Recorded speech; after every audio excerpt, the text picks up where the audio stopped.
बिहार में आज दो बड़े राजनीतिक कार्यक्रम का दिन रहा। तरफ आरजेडी के स्थापना दिवस मौके पर खुद लालू ने अगस्त केंद्र की सरकार के गिरने का दावा कर दिया है, तो हाजीपुर पिता रामविलास की दीप के मौके पर आयोजित कार्यक्रम में चिराग पासवान ने गरजते बरसते दिखे। रामविलास की जयंती के मौके पर हाजीपुर में जेपी का कार्यक्रम था। चिराग पासवान कार्यक्रम में पहुंचे और पिता का प्रतिमा का माल्यार्पण करने के बाद मंच पर बड़े राजनीतिक दावे करते दिखे। पासवान ने बिहार में विधानसभा के चुनाव से पहले अपनी पार्टी के शक्ति प्रदर्शन का ऐलान किया और 28 नवंबर को पटना के गांधी मैदान को देने का दावा किया। पासवान ने राजनीतिक जीवन में पिछले 3 सालों में बहुत उतार चढ़ाव वाला रहा है। चाचा पारस से सियासी अदावत और पार्टी के टूटने के बाद लोकसभा चुनाव में बड़ी जीत हासिल की। लोकसभा चुनाव में एनडीए की दमदार वापसी के साथ चिराग पासवान मोदी की कैबिनेट में शामिल हुए और सियासी दुश्मन बने। अपने चाचा को भी कामयाबी होगी उस वक्त के साथ पासवान पलट चुके हैं, लेकिन चिराग पासवान चाचा पारस से मिले सियासी गांव को अब तक नहीं भूल पाए। शायद यही वजह है कि चिराग पासवान मंच से कहते दिखे कि 3 सालों में जो था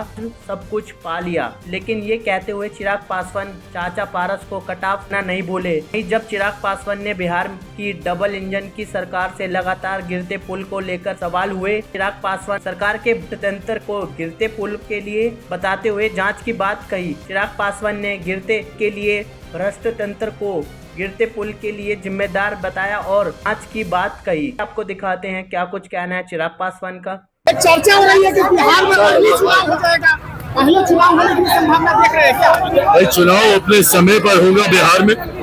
बिहार की सरकार मेरे मुख्यमंत्री नीतीश कुमार जी के नेतृत्व में मजबूती से और डबल इंजन सरकार की मदद से खूबसूरती से आगे बढ़ने का कार्य कर रही है। ऐसे में चुनाव करवाने की कोई जरूरत है न किसी नेतृत्व पे चर्चा करने की जरूरत है।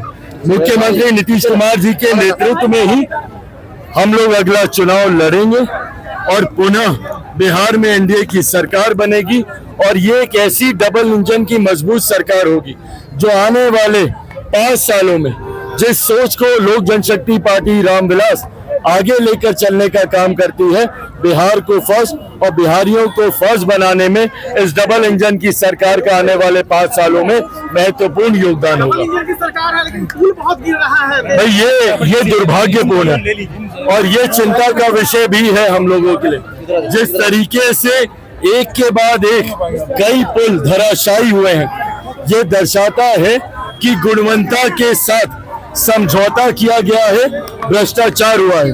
मैं कतई आरोप प्रत्यारोप में नहीं जा रहा। विपक्ष जो बार बार हम लोगों के ऊपर उंगली उठा रहा है, क्या विपक्ष भूल गया कि वो समय दूर नहीं था जब यही लोग सरकार का हिस्सा थे? मैं कतई ये भी नहीं बता रहा कि कौन किस वक्त सरकार में था और किसके दौरान कौन सा पुल बना। ये घटना घटी है, आज हम लोग सरकार में हैं। ये जिम्मेदारी हम लोगों को लेनी होगी और हम लोग लेते भी हैं। पर हाँ, जिम्मेदारी लेने से ज्यादा जरूरी है कि भविष्य में ऐसा भ्रष्टाचार ना हो और गुणवत्ता से आगे से कोई समझौता ना हो। उसके लिए मजबूत और ठोस कड़े कदम हम लोग को उठाने की जरूरत है, जो सरकार उठाएगी। जो रैली है क्या आपका शक्ति प्रदर्शन है क्या? कतई शक्ति प्रदर्शन नहीं है भाई। बहुत समय हुआ, मेरे नेता मेरे पिता आदरणीय रामविलास पासवान जी अक्सर गांधी मैदान में प्रदेश भर की बड़ी सभाएं करते थे। ऐसे में हम लोग पिछले 3 साल आशीर्वाद यात्रा के माध्यम से जिला भर तो हम लोग किए, पर पटना में हम लोग गांधी मैदान में बापू सभागार या एसके मेमोरियल मॉल अगर छोड़ दीजिए तो हम लोगों ने नहीं किया। तो ऐसे में उन्हीं की परंपरा को आगे बढ़ाने के उद्देश्य के साथ मेरे नेता मेरे पिता आदरणीय रामविलास पासवान जी जैसे गांधी मैदान को भरने का काम करते थे, उसी सोच के साथ पार्टी के स्थापना दिवस पर 28 नवंबर को हम लोग इस बड़ी रैली का आयोजन करेंगे। Bureau report, India post, Bihar Jharkhand.